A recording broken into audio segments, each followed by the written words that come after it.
రాధే కృష్ణ శ్రీవాణి గారు. రాధే కృష్ణ మేడం గారు. నేను శ్రీమతి మద్ది గాయత్రి మేడం గారి వద్ద నారాయణి నేర్చుకుంటున్నాను. మా క్లాస్ టీచర్స్ శారదా మేడం గారు, లలితా పంతంగి మేడం గారు. నా పేరు పిన్నింటి శ్రీవాణి. నేను 3వ దశకం మెమరైజేషన్ చేశాను, చెప్పాలనుకుంటున్నాను. శ్రీకృష్ణాయ పరబ్రహ్మణే నమః. నారాయణ అఖిల గురో భగవాన్ నమస్తే. 3వ దశకము భక్తి స్వరూప వర్ణనము, భక్తికై ప్రార్థన. పఠంతో నామాని ప్రమదభర సింధౌ నిపతితాః స్మరంతో రూపం తే వరద కథయంతో గుణకథాః చరంతో ఏ భక్తాః త్వయి ఖలు రమంతే పరమమూన్ అహం ధన్యాన్ మన్యే సమధిగత సర్వాభిలషితాన్ గదక్లిష్టం కష్టం తవ చరణ సేవారసభరేపి అనాసక్తం చిత్తం భవతి బత విష్ణో కురు దయాం భవత్పాదాంభోజస్మరణ రసికో నామ నివహాన్ అహం గాయం గాయం కుహచన వివత్స్యామి విజనే కృపాతే జాతా చేత్ కిమివ నహి లభ్యం తనుభృతాం మదీయ క్లేశౌఘ ప్రశమన దశా నామ కియతి न के लोकेऽस्मिन् अनिशमयि शोकाभिरहिताः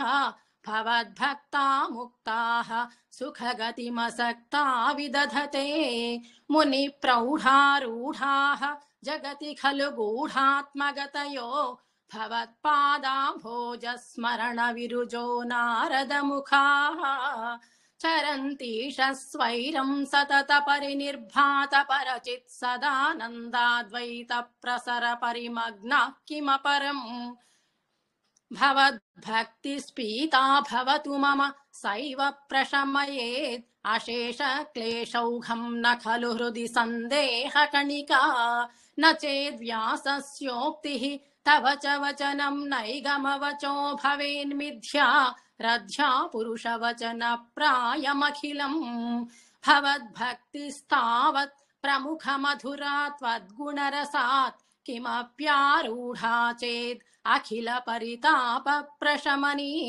पुनश्चान्ते स्वान्ते विमल परिबोधोदयमिलन् महानन्दाद्वैतं दिशति किमतः प्रार्झमपरम् विधूय क्लेशान् मे कुरु चरणयुग्मं धृतरसं भवेत् क्षेत्र प्राप्तौ करमपि च ते पूजन विधौ भवन्मूर्च्छा लोके नयनम् अध ते पाद तुलसी परिघ्राणे घ्राणम् श्रवणमपि ते चारुचरिते प्रभूताधिव्याधि प्रसभचलिते मामकहृदि त्वदीयं चिद्रूपं परमरसचिद्रूपमुदीयात् उदञ्चद्रोमाञ्चो गलित बहुहर्षाश्रुनिवहो यथा विस्मर्यासं दुरुपशमपीडा परिभवान् मरुद्गेहाधीश त्वयि खलु परां चोऽपि सुखिनो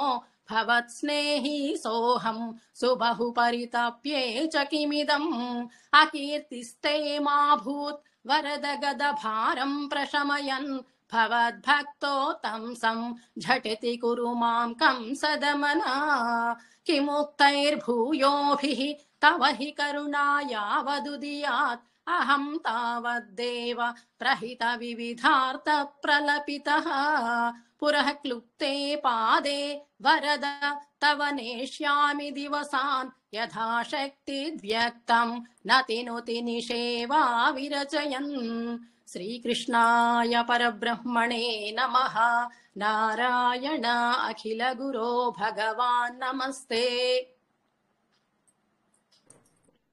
వెరీ నైస్ అమ్మా, చక్కగా చెప్పారు. Congratulations. Okay, thank you madam నీట్గా చెప్పారు. థ్యాంక్ యూ మేడం గారు. సమస్త దేవతల ఆశీస్సులతో నిత్యం శుభమస్తు, నిత్య శుభమస్తు అమ్మ. సమస్త సన్మంగళాని భవంతు, దిగ్విజయోస్తు, విజయోస్తు, దిగ్విజయోస్తు. ఇష్టదేవతానుగ్రహ ప్రసాద సిద్ధిరస్తు, సకల మనోభీష్ట సిద్ధిరస్తు. వెరీ నైస్, చక్కగా చెప్పారమ్మా. థ్యాంక్ యూ మేడం గారు. అందరూ విష్ చేయండి అమ్మా, చాలా చక్కగా చెప్పారు. పేషెంట్స్ చాలా బాగా చెప్పారండి. నేర్చుకోవాలండి 100 పుస్తకాలు బాగా చెప్పారండి. కంగ్రాచులేషన్స్ అండి. శ్రీవాణి గారు బాగా చెప్పారు. థ్యాంక్ యూ అండి అందరికి. కంగ్రాట్స్. చాలా బాగా చెప్తున్నారు శ్రీవాణి గారు బాగా చెప్పారండి.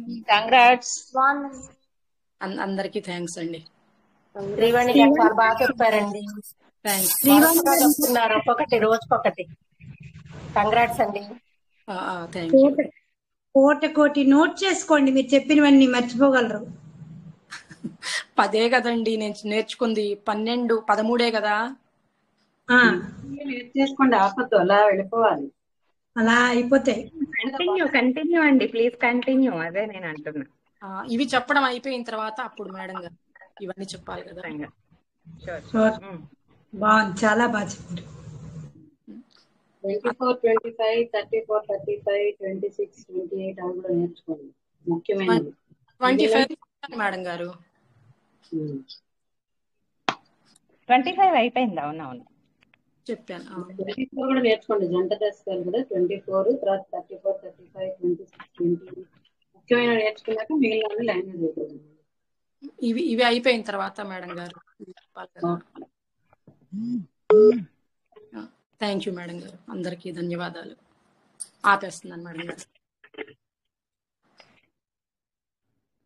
ఓకే అమ్మా. ఓకే.